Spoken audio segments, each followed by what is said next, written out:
तो डेट लेके चले आते हैं, कौन है ऐसा बंदा जो रुकावट है? अब तो वकील का आपने भी तस्करा किया था, आज कोर्ट में भी ये बात हो गई, कोर्ट में आगे इसका मतलब रिकॉर्ड पर बात मौजूद है कि इदारे भी समझते हैं कि जो वकील भी रुकावट बन रहे हैं इसमें। बिल्कुल ऐसे ही है। आज तो बाकायदा ये बोला भी उन्होंने कि इन्फ्लुएंशियल इसके अंदर कुछ बंदे हैं जो कि बच्ची को बाजियाब नहीं होने दे रहे। मैं पहले दिन से यही बोल रहा था कि मेरी बेटी को अगवा किया गया है और इसके पीछे एक माफिया पूरा काम कर रहा है। मैं जो एविडेंसेस मैं अपनी तरफ से पुलिस को दे सकता था मैंने वो दिए हुए हैं। अब पुलिस का काम है जी बच्ची को बाजियाब करना।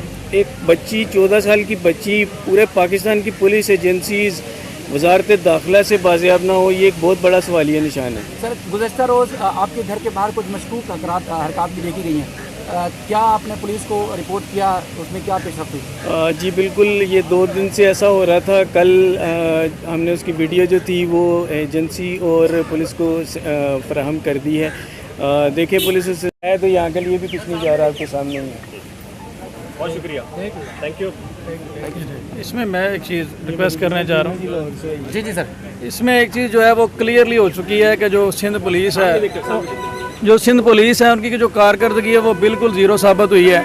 आज वो जो है वो जस्ट एक लेम एक्सक्यूज़ बना रहे थे कोर्ट में। आईजी सिंध जो थे और एडवोकेट जनरल जो यहाँ के थे उनका जो रवैया था वो इंतहाई मायूस कुन था। जहाँ पे मैंने ऑब्ज़र्व किया, मैं बेसिकली लाहौर हाई कोर्ट का मेंबर हूँ, यहाँ का मेंबर नहीं, तो हम प्रॉपरली कोर्ट को यहाँ पे असिस्ट नहीं कर सकते। लेकिन हमने यहाँ पे देखा है कि इनका जो रवैया था इंतहाई मायूस कुन है। वो जो एडवोकेट जनरल है वो कह रहा है कि सर आप KPK में पटिशन फाइल कर दें। तो जजेस साहिबान जो मौजूद जज साहिबान हैं वो कह रहे हैं कि क्या हम इस मैटर में खामोश हो जाएं, पीछे हट जाएं।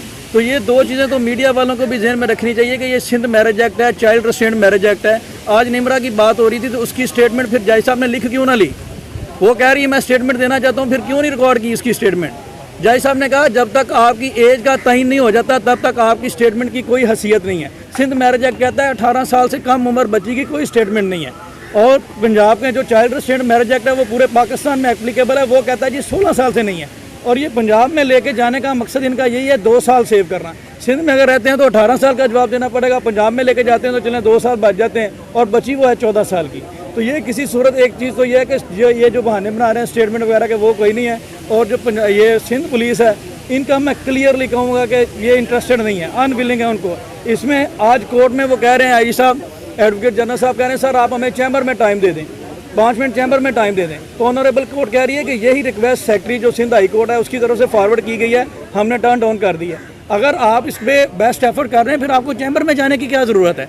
आप अपनी परफॉर्मेंस ओपन कोर्ट में डिस्कस करें, हम ये कर रहे हैं। आज वो क्या कह रहे हैं कि सिंध हाई कोर्ट जो IG KPK है उनको डायरेक्शन करे। जज साहब ने क्या कहा मेरी जुरिस्डिक्शन में आता है, मैं उनको कैसे ऑर्डर कर सकता हूँ?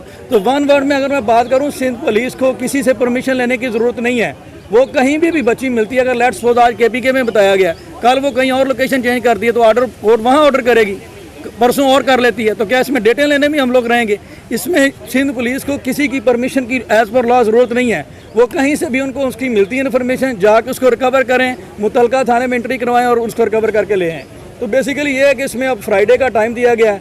इसमें मौजूद जो जज साहिबान हैं उन्होंने क्लियरली कहा है कि अगर ये फ्राइडे तक बच्ची पेश नहीं करते तो IG की जगह पे और बहुत सारे लोग हैं जो काम करने के लिए तैयार हैं। और इसमें जो आज का डिसीजन है वो बड़ा अप्रिशिएट करने वाला डिसीजन है ऑनरेबल कोर्ट का।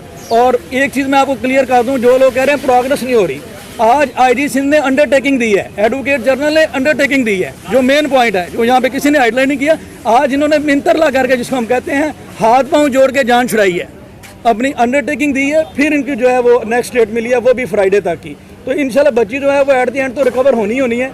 और हमारा जो सोर्स ऑफ इन्फॉर्मेशन है उसके मुताबिक हमें ये लग रहा है ये जस्ट ड्रिंक टैक्टिक्स खेल रहे हैं और बच्ची को आउट ऑफ कंट्री जो है वो शिफ्ट करना चाह रहे हैं। इसलिए आज हमने जो कोर्ट में ये भी रिक्वेस्ट की थी कि इनका जो ECL वगैरह में नाम डाला जाए ताकि ये आउट ऑफ कंट्री ना लेके जा सकें। तो बाकी ये है कि बच्चियाँ हैं सब की, इसको हमने एक जो है वो तड़केदार खबर की बजाय ये भी देखना चाहिए कि यार हम सोसाइटी हैं, इसका तो एक मजाक ही बन गया, ये तो केस कॉम्प्लिकेटेड ही होता गया। अगर एक बच्ची नहीं रिकवर कर सकते तो फिर क्या फ़ायदा है? फिर सिंध पुलिस चेंज कर दें। अगर वो आके कहता है जी हम मजबूर हैं, अदालत ने कहा आप मजबूर नहीं हैं, IG ये नहीं कह सकता कि हम मजबूर हैं, वो कह रहा है कोर्ट में हम मजबूर हैं। तो ये है कि 1 वर्ड में अगर मैं बात कंप्लीट करूँ तो ये टोटली फेलियर है सिंध पुलिस का और वो अनविलिंग लग रहे हैं।